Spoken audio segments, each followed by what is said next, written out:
Can't cheat the mountain, Pilgrim.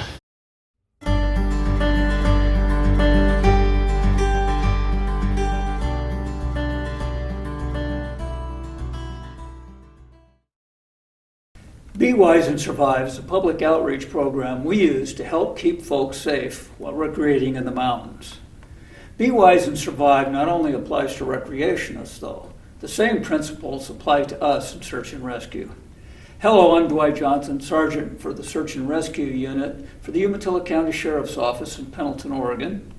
In this video, we want to familiarize searchers with the safety protocols that should be incorporated into search and rescue operations all the time, every time.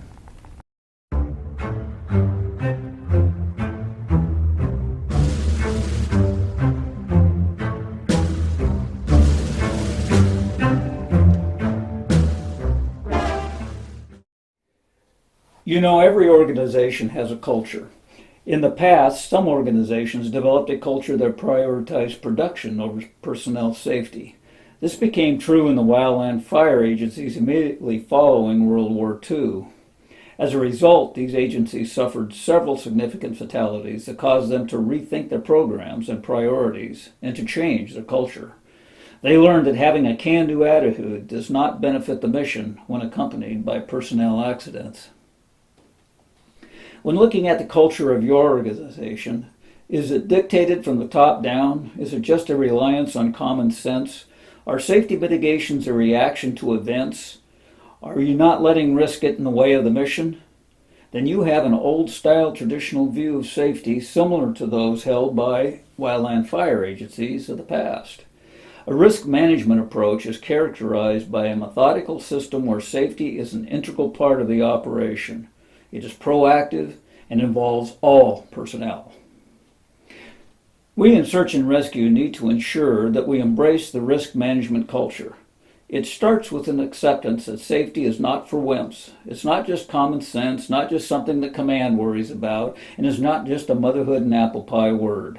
Safety should be a way of thinking throughout all levels of the organization. It should be a critical component incorporated into all our strategies and tactics. It should be our culture. Safety success on a SAR operation means that everyone gets home uninjured, ready and able to respond to the next call out. The welfare of our searchers is our number one priority.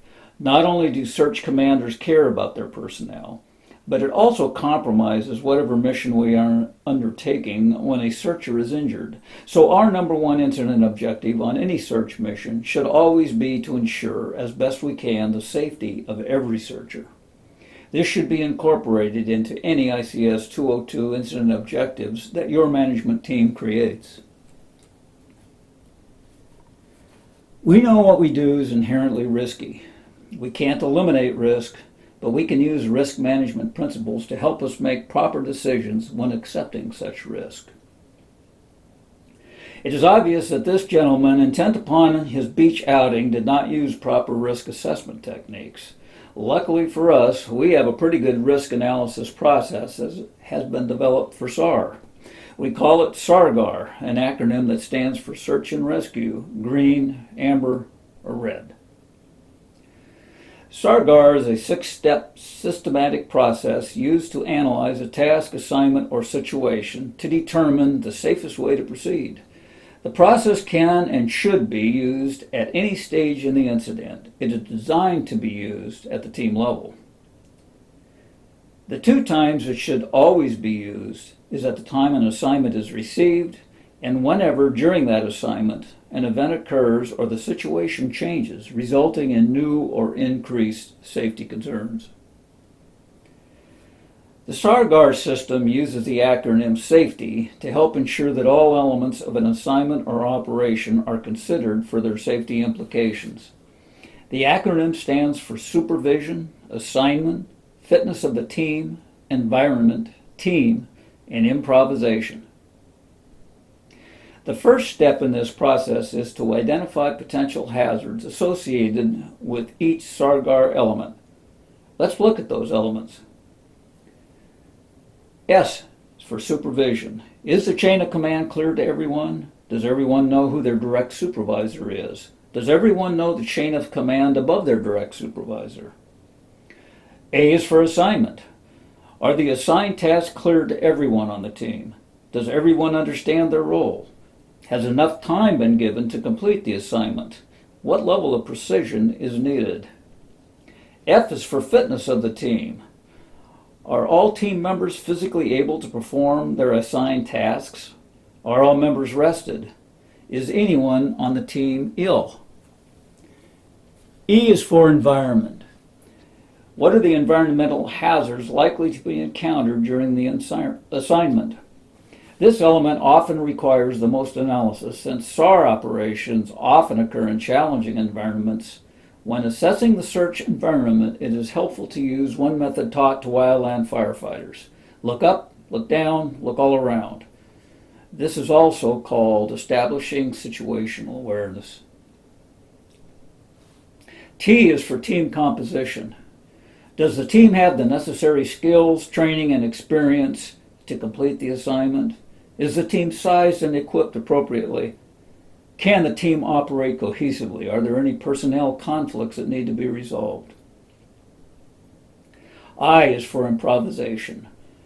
Are our tactics among those commonly used for such situations, or are we having to invent on the fly? If we are improvising, we have to carefully consider the safety of our improvisation. Has it been carefully considered? Are there alternatives?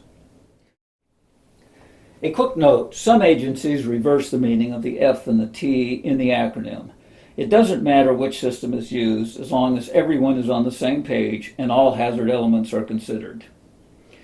The next step in the SAR-GAR process is to assess the risk for each element. Risks are categorized in one of three levels: green, amber, or red, the GAR of SAR-GAR.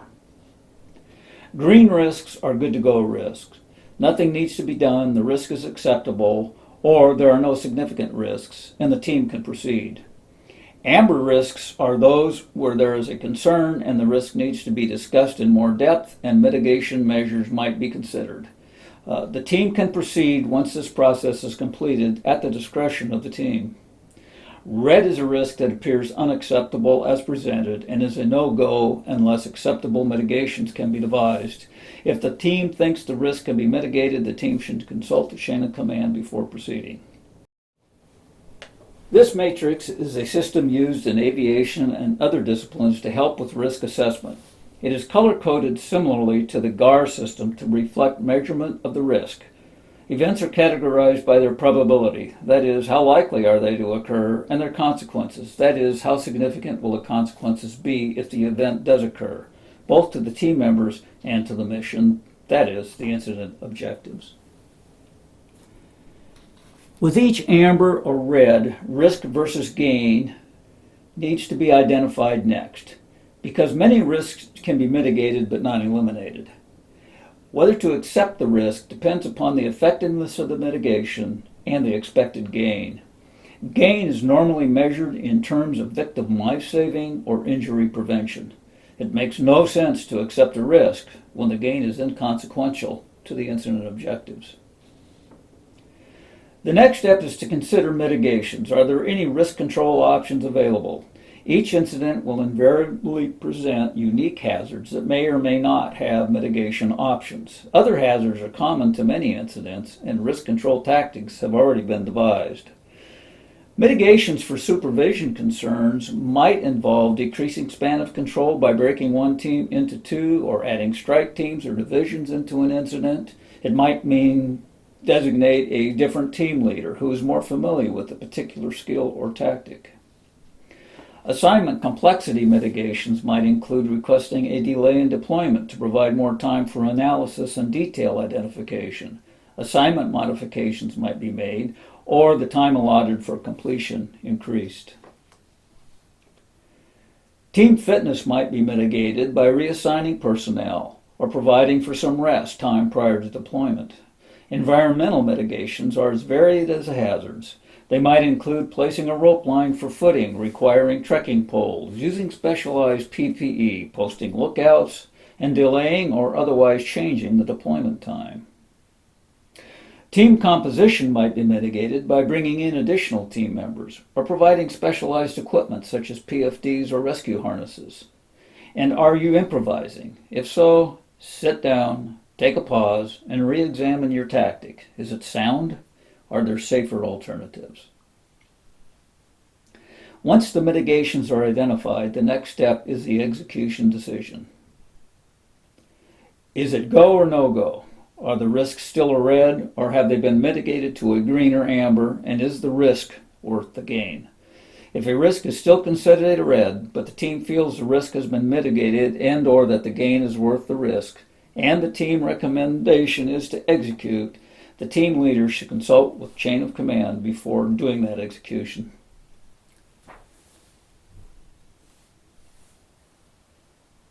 If the decision is to execute, to go, the final step is to monitor. Safety is a continual process, and if conditions change or mitigations do not seem to be working, it is time to reevaluate. The best way to conduct a SAR-GAR is for the team leader or an experienced team member to go through the elements using a SAR-GAR card. Everyone circles up and weighs in individually with their assessment of the hazard and any mitigation strategies. The SAR-GAR facilitator should ask for assessments from each member of the team, starting with the most inexperienced personnel and going to the most experienced. This helps ensure that the actual concerns of inexperienced team members get voiced. Inexperienced members might not bring up a concern if not brought up by more experienced searchers. Ironically, it is not unusual for inexperienced personnel to see things that experienced personnel do not. The familiarity breeds contempt idea. When conducting a SAR-GAR, it is best to use a SAR-GAR card to ensure that none of the elements are missed. There are a variety of these cards available. Each team member should carry a card and follow along with their own card during the process. This way, each searcher reviews the elements and SAR-GAR process and can double check that nothing has been missed. The best time to conduct an assignment time SAR-GAR is after the operational briefing. Many team leaders prefer to conduct the SAR-GAR at the deployment site so that the search environment can be assessed firsthand. There are some basic principles that are always incorporated into the SAR-GAR process. Do not accept risks that you do not believe have been adequately mitigated and for which the gain is worth the risk. Make sure to mitigate ambers and reds. Any unmitigated risk should be accepted by all team members before executing. Red risks should be executed only with permission from the chain of command. Team members must understand that everyone is a safety officer, from the least to the most experienced team member, from the highest to the lowest in the chain of command. All have the ability and the duty to call a halt to search operations when a safety issue is perceived. Any team member can and should call for a SAR-GAR if they perceive conditions have changed and team safety is compromised. Another important principle: if a single team member categorizes a hazard as red, it's a team red. Any amber and red risks should normally be mitigated if a team is to execute. Let's talk briefly about environmental hazards. First, each season presents its own set of hazards.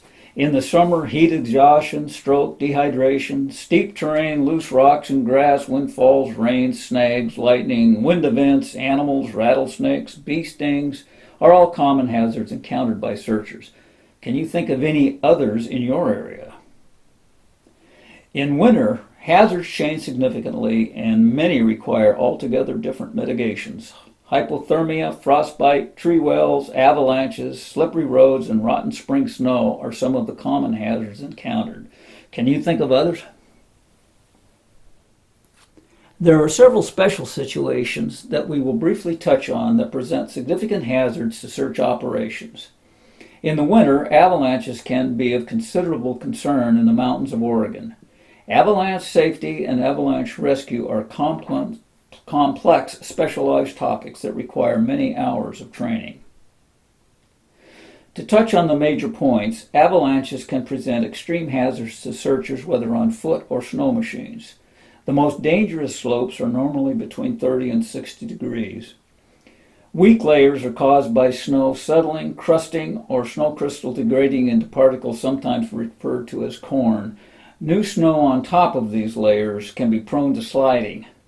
In addition, snow loaded on a slope by wind and the lack of anchors beneath and in the snowpack, such as in tight canopied forests and large boulders, increase the risk of avalanches. Searchers who expect to work in avalanche-prone areas should seek additional training on this topic.